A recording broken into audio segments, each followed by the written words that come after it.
Paz do Senhor, irmãos, voltando aí para mais uma lição, a lição 2 da nossa apostila. Vamos estar orando, Senhor, meu Deus, meu Pai, nesse momento, nós te louvamos, te damos graças, Senhor, porque até aqui o Senhor tem nos ajudado. Senhor, estamos indo agora para a lição 2 da nossa apostila. Senhor, meu Deus, meu Pai, que o Senhor venha abençoar cada irmão, cada irmã que está do outro lado, Senhor, dessa tela, assistindo o Senhor Jesus em qualquer momento do seu dia. Que o Senhor abençoe, dê saúde, dê força espiritual sobre a vida deles, Pai. Em nome do Senhor Jesus. Amém e amém. Irmãos, vamos dar continuidade aqui então à nossa matéria, né? Deixa eu ver aqui para arrumar, ficar melhor. Acho que assim tá bom, tá ótimo. Irmãos, nós estamos entrando agora na lição 2, o pregador, tá? Tá lá na página 13 da nossa apostila. Pegue lá seu material, papel, caneta, para que você possa ir anotando aquilo que a gente vai falando que é de extrema importância, para que vocês não venham perder nada do conteúdo. Amém, irmãos? Vamos lá então. O pregador. Aqui nós vamos estudar 5 pontos. Vocação ministerial, princípios que regem o pregador, a pregação e o pregador, cultivo da personalidade do pregador, cultivo físico do pregador e cultivo intelectual do pregador. Vamos lá? O pregador, vocação ministerial. A definição mais simples para a vocação é a chamada. Pois é certo que aquele quem chamou, antes vocacionou, né? Então, a chamada, né? Definição mais simples para a vocação é a chamada, né? Aquele que te chamou, vocacionou. Ou seja, aquele que te chamou, te vocacionou para aquilo. Para ser um pregador, para ser um levita, para ser um palestrante, enfim. Para exercer este ministério, torna-se necessário que tenhamos compreensão exata do caráter sublime da vocação ministerial. Ok? Vocação ministerial. A chamada para o ministério da pregação é uma experiência real e específica. E quem dela foi alvo pode lembrar-se muito bem quando e em que circunstância foi chamado ou vocacionado para pregar o Evangelho. Alguém especial, alguém que recebe diretamente de Deus a mensagem que entrega aos homens. Com Deus, ele trata os interesses dos homens e com os homens ele trata dos interesses de Deus. É dom de Deus aos homens. Olha que bacana isso aqui, ó. Com Deus, ele trata os interesses dos homens, certo? E com os homens, ele trata dos interesses de Deus. Ou seja, o vocacionado, aquele que é chamado para pregar. Com Deus, ele trata dos interesses dos homens. E com os homens, ele trata dos interesses de Deus. É um dom de Deus aos homens. Amém? Glória a Deus.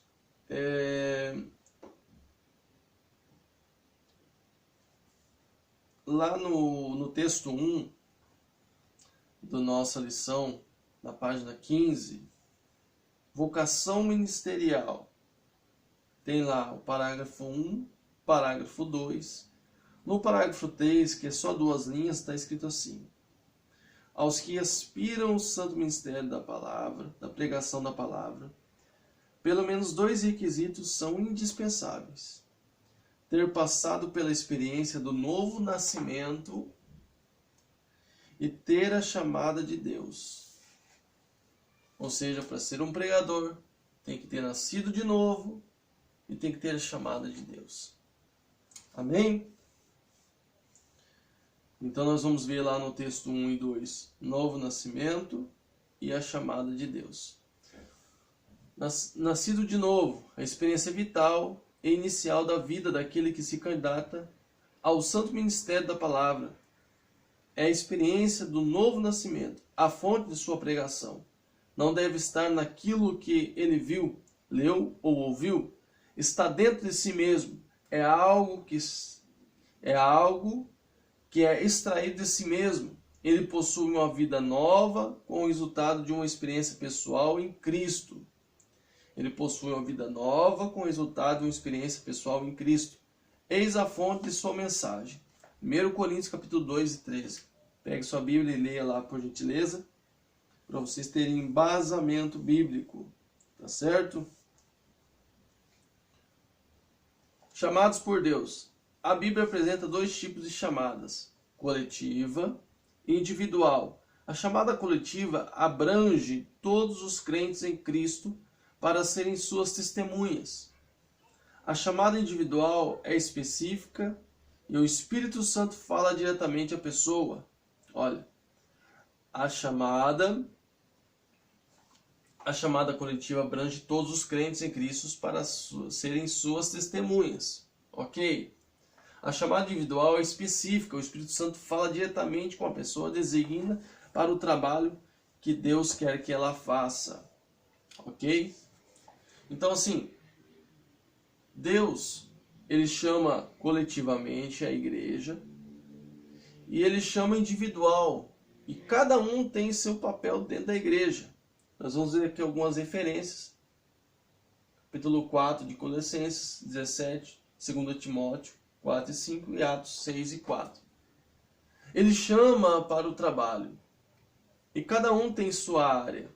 Cada um tem seu chamado, cada um tem seu papel dentro da igreja. A igreja é uma engrenagem que funciona de uma forma que cada um trabalha para que o outro dê certo. Né? Se a engrenagem não funciona, o restante também não funciona. Então, o chamado individual é específico e o Espírito Santo faz arder dentro do seu coração o seu chamado. Eu, por exemplo, quando cheguei na igreja, Ministério do SIC, eu nunca havia pregado. Eu cheguei com meus 21, 22 anos e depois de uns 2 meses ali congregando, o pastor me chegou e perguntou: filho, você já pregou? Eu falei, não. Ele falou assim, então prepara uma mensagem que domingo que vem você vai pregar. Irmãos, minha perna bambeou. Pensei em dizer não, mas eu pensei, poxa, é minha oportunidade. Eu vou encarar. Era um domingo, culto da família, igreja cheia. Mas eu fui. Fui no básico, né? Fui no básico, fui na mulher do fluxo de sangue. E eu não vi a hora de acabar. Porque para quem prega a primeira vez, 5, 10 minutos é uma eternidade. E eu acho que eu falei ali por volta de uns 20, 25 minutos. Só que quando eu me sentei, eu não disse para mim mesmo, eu não quero mais passar por isso.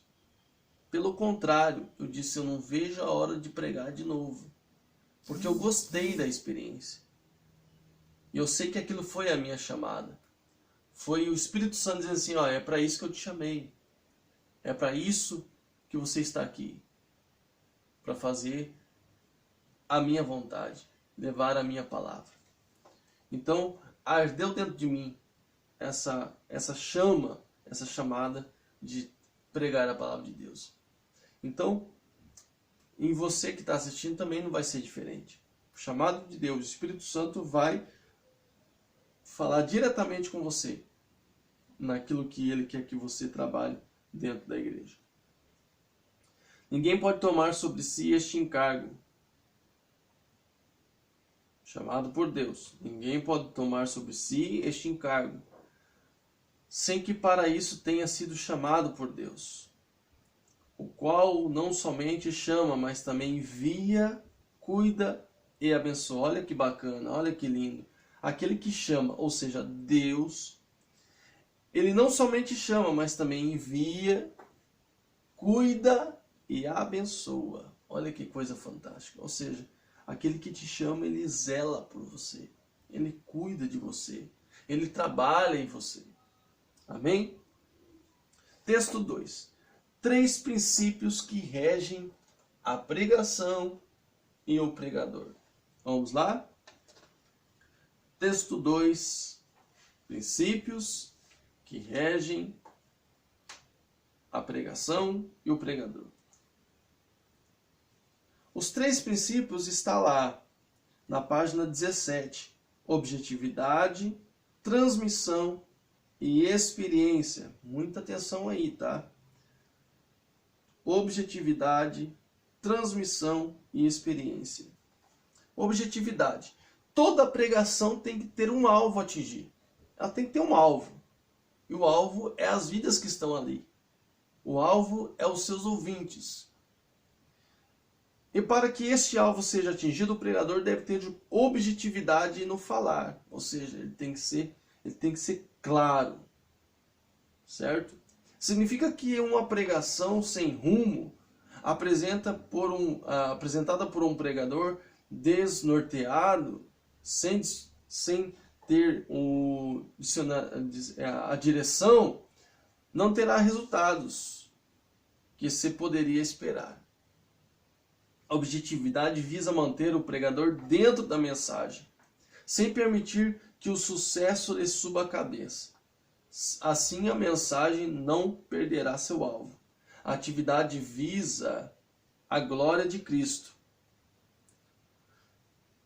Nada da glória do homem. João disse que o Senhor cresça e eu diminua. Então a glória é para Cristo. O pregador não tem que ter a glória. Eu fico tão triste quando eu escuto um pregador dizendo assim: nossa, eu preguei na igreja tal e virou tudo. Como se fosse ele o causador de ter virado tudo. Virado tudo no sentido que o Espírito Santo tenha trabalhado, tenha acontecido o movimento que a gente chama de Pentecostes, o movimento espiritual. Mas a pergunta é simples. Todos, depois desse movimento, desse virou tudo, sabem o que você pregou 15 minutos depois que termina o culto? Isso que você tem que ter em mente. Eles vão saber o que eu preguei? Será que eles vão ter assimilado o que eu preguei? Isso que o pregador tem que ter em mente. Orientando a mente e o raciocínio do pregador até o final do sermão. Ou seja, ele tem que ter em mente o raciocínio até o final do sermão. Para que o movimento aconteça, sim, com que depois que os irmãos que ouviram entendam o raciocínio e daí sim o movimento aconteça. Transmissão. É o segundo princípio básico para orientar a pregação e o pregador, que recebe a mensagem de Deus e a transmite ao homem. Paulo Porter, em sua cartilha do pregador, diz: o pregador deve sempre olhar em 2 direções. Para Deus na sua revelação e para Deus na sua revelação, aos homens e para o povo, né? Para Deus na sua revelação aos homens e para o povo a quem ele tem de entregar a mensagem. Certo? Então o pregador tem que olhar para Deus, que vai dar a revelação aos homens, e para o povo a quem ele vai entregar a mensagem. O pregador não pode e nem deve omitir-se de entregar a mensagem de Deus. Ele tem que transmiti-la ao povo. Seu alvo é o coração do povo. Sua mensagem é destinada ao povo. Amém? Experiência. A mensagem pregada, antes de tudo, deve ser entendida, experimentada na vida do pregador. Ou seja, quem nunca ouviu aquela frase que o pregador tem que pregar o que vive? Olha aí, ó, a mensagem pregada, antes de tudo, deve ser entendida, experimentada na vida do pregador. O pregador não pode dizer: faça o que eu digo, mas não faça o que eu faço. O pregador ele tem que ser um exímio pregador. Ele tem que ser uma pessoa correta naquilo que ela diz. Se ela diz não roube, ele não pode roubar. Se ele diz não chegue atrasado no culto, ele não pode chegar atrasado no culto. Se ele diz temos que orar, ele tem que ser um pregador de oração. Tá certo? Nunca poderá ele convencer o povo com a mensagem da qual ele mesmo não tem experimentado na sua eficácia. Como é que ele vai convencer o povo daquilo que ele não faz? Se ele não dá testemunho, como é que ele vai pregar para o povo e dizer, vocês têm que ser bons pagadores? E a igreja inteira sabe que ele não é um bom pagador. Como é que ele vai dizer para a igreja que a igreja tem que ser ofertante e dizimista, se a igreja sabe que ele não é um ofertante e um dizimista? Como é que ele vai convencer o povo e passar eficácia na sua mensagem se ele não vive aquilo que ele fala? O pregador não é um mercador da verdade. Ele dá de graça o que de graça recebe. Dá de comer ao povo da mesma comida que alimentou a sua própria fome espiritual. Ele tem que viver o que prega. O homem chamado por Deus tem uma visão de Deus, uma visão da necessidade humana, uma visão da oportunidade. Ok? Texto 3. Acho que ficou bem claro aí, né? Vocês acompanhando aí a apostila, tá ficando, eu acho que tá ficando bom para todos. Qualquer coisa vocês me chamam depois no particular para gente tirar algumas dúvidas. O cultivo da personalidade do pregador. Vamos lá? Personalidade do pregador. Em relação ao pregador, nós estamos lá do texto 3, página 18, para vocês acompanharem aí na casa de vocês. Em relação ao pregador, sua personalidade tem muito a ver com a eficácia de seu ministério, de sua mensagem. A mensagem que prega tem de ser a expressão de sua própria vida. Olha aí, ó, que nós falamos agora há pouco. A mensagem que prega tem que ser a expressão de sua própria vida e experiência. Suas convicções refletem a força da sua personalidade, moldada pela palavra de Deus. Amém? Personalidade moldada pela palavra de Deus. Para que possa exercer influência na vida dos que ouvem, essa parte está lá no 1, 2, 3, está no quarto parágrafo, isso aqui que nós estamos lendo, está no quarto parágrafo do texto 3. Personalidade do pregador, moldada pela palavra de Deus, para que possa exercer influência na vida dos que ouvem. JW, não vou saber dizer esse nome aí, Dias, eu vou ser bem sincero, né?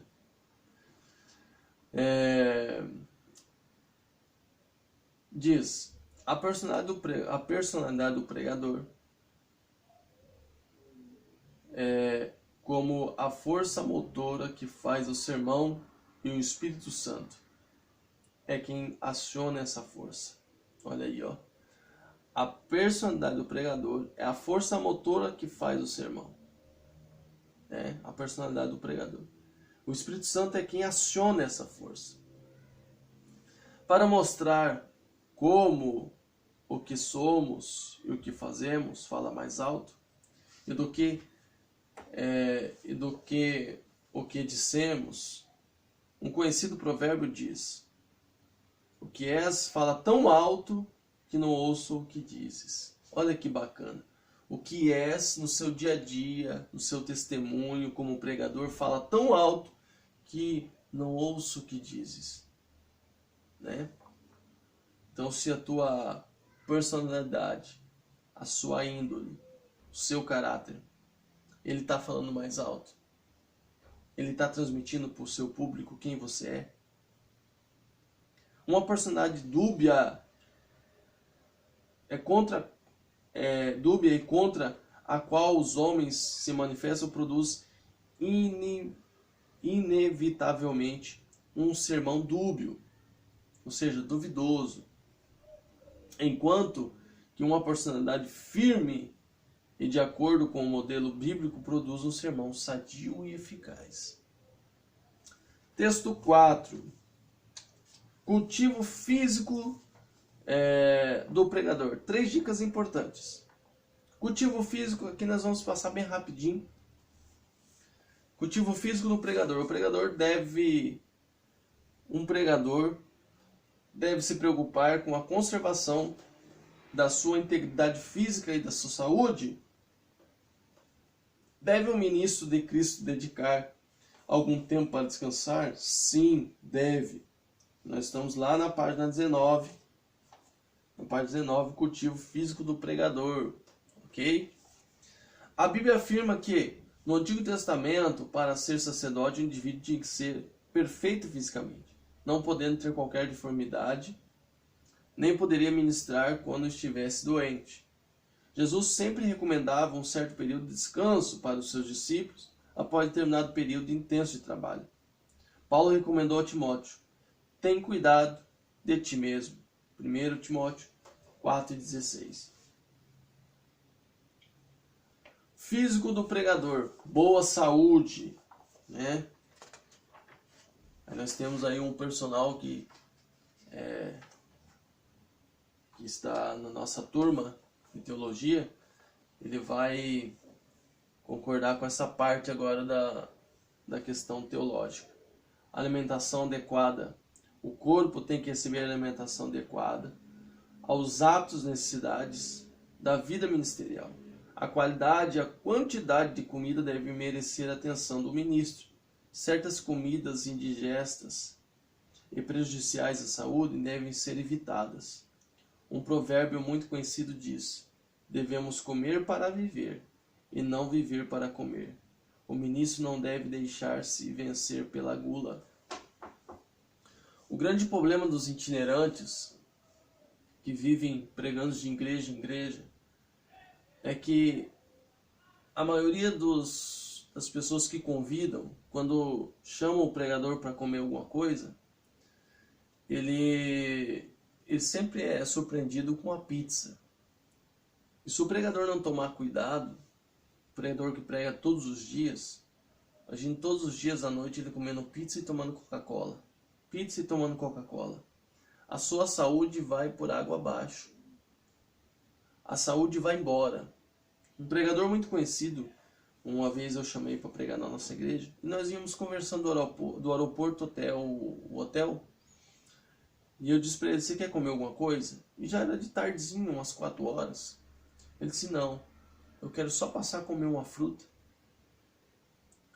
porque eu cuido da minha alimentação, para que eu possa desempenhar uma boa fala durante a ministração, e para que eu não tenha nenhum desconforto, e para que eu não tenha nenhuma surpresa na hora de pregar.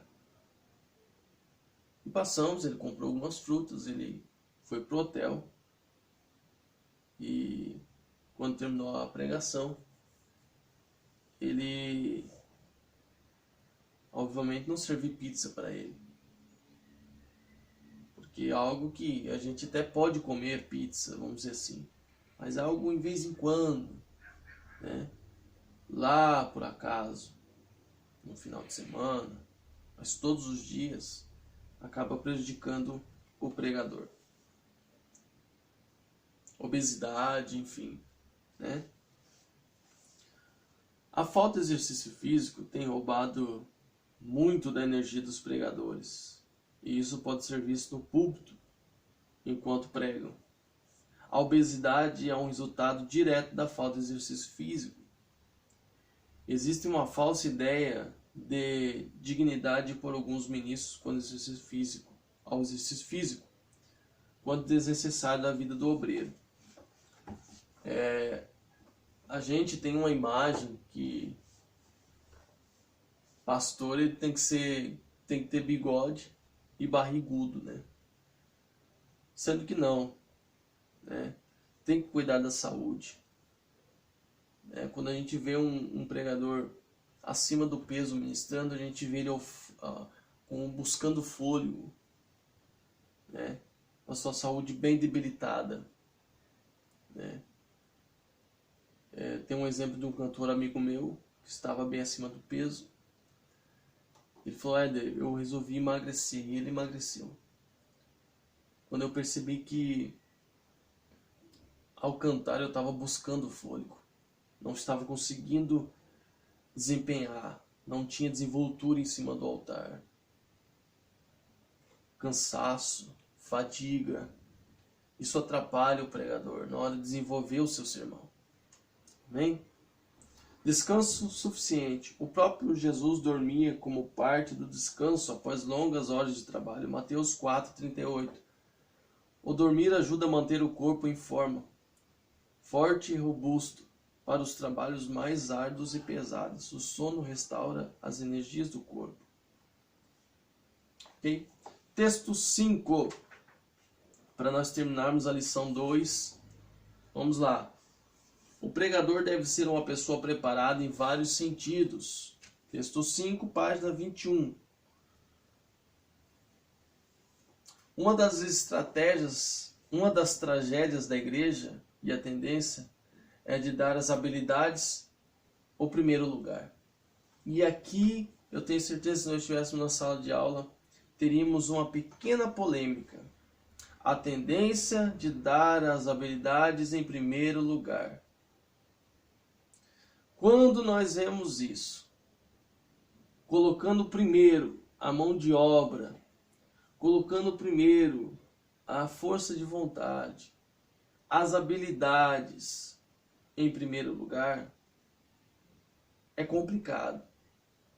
Porque, todavia, isso não justifica o despreparo do pregador. Porque a pessoa que é obreira, a pessoa que é obreiro dentro da casa do Senhor, ela não pode ser despreparada. Isso que vocês estão fazendo, participando desse curso teológico, está preparando vocês para que vocês não sejam pegos de surpresa lá na frente. Porque hoje, de repente, vocês estão assumindo um cargo dentro de uma igreja por causa das suas habilidades, mas vocês não têm conhecimento nenhum. E isso é complicado. Quando eu digo vocês, eu ponho num plano geral. Não digo vocês alunos. Eu digo vocês igreja. Isso me inclui nisso também. Quando eu sou levantado, por exemplo, a presbítero, a pastor, por causa das minhas habilidades, deixando de estudar, deixando de buscar a palavra de Deus, de entender a palavra de Deus, eu corro um grande risco. E é a tragédia que as igrejas estão fazendo. É o que nós estamos vendo ultimamente. Obreiros despreparados. Eu citei para alguns alunos, exemplo de um aluno que parou de fazer curso com a gente, sem citar nomes, eu comentei com alguns, de quando nós falamos de algo bem simples, que para um pastor, um pregador, é o beabá da teologia, sobre a divisão dos reinos. E quando nós falamos ali um pouco da história de Israel sobre a divisão dos reinos, eu ouvi esse obreiro cochichar e dizer que foram divididos em 6 para cada lado. Eu fiquei assustado. O tanto de despreparo deste obreiro. E, infelizmente, já no segundo mês, no terceiro mês, não lembro qual mês, já desistiu do curso teológico. Isso nos preocupa. Todavia, isso não justifica o despreparo do pregador. Ainda que a eficácia da pregação não dependa das habilidades do pregador, mas do poder da palavra e da atuação do Espírito. O zelo pela preparação nunca deve ser desprezado. Por mais que o Espírito Santo nos traz a revelação, nos traz aquilo que Deus quer falar para a igreja, às vezes até em poucos minutos, mas a preparação, que é isso que vocês estão fazendo hoje, nunca deve ser desprezada. Nunca, nunca. A preparação nunca é demais. Nunca. Amém? A importância do preparo intelectual deve-se a vários fatores. Um deles é a coerência dos argumentos apresentados. Proferir pensamentos ao acaso, sem ordem, em nada ajuda na congregação. Pregar requer conhecimento da Escritura, olha aí, e da sua mensagem. Charles defendia que um homem ignorante das verdades de Deus jamais será um grande conquistador de almas. Olha aí. Um homem ignorante das verdades de Deus jamais será um grande conquistador de almas. Essa tarefa requer preparação contínua. 1 Pedro 3,15, 2 Pedro 3,18. Ok? Lição 3. Essa lição nós vamos fazer ao vivo no domingo. Tá certo, irmãos? Que Deus abençoe a vida de vocês. Que vocês possam ter adquirido o máximo de conhecimento possível. Vão estudando aí a lição 3 para domingo. Eu tenho certeza que o nome do Senhor vai ser glorificado. Após a aula de domingo, que será ao vivo, nós estaremos aplicando a prova para vocês. Tá certo? Deus abençoe a todos e até uma próxima. Fiquem com Deus. Beijo no coração.